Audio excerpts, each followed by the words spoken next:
How to back up a project in DaVinci Resolve. First of all, go to the top menu and click on File. Then select Project Manager. A list of your projects will appear. Right-click on the project you want to back up.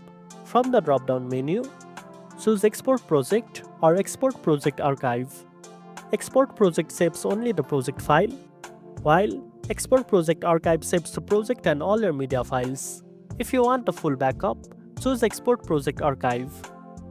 Next, pick a folder where you want to save the backup. Make sure it is easy to find, like your desktop or an external drive. Give your backup a clear name with the date so you know when you saved it.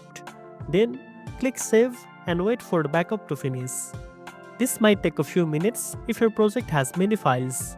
After that, check the backup folder to make sure everything is there. You can also set DaVinci Resolve to save backups automatically. To do this, go to Preferences under the DaVinci Resolve menu, then click User and choose Project Save and Load. Turn on Live Save and Timeline Backups. This way, your work will save regularly without you doing anything. And that's it. Now you know how to back up a project in DaVinci Resolve. If you found this video helpful, don't forget to like, share and subscribe for more tech tips. Thanks for watching and I'll see you in the next one.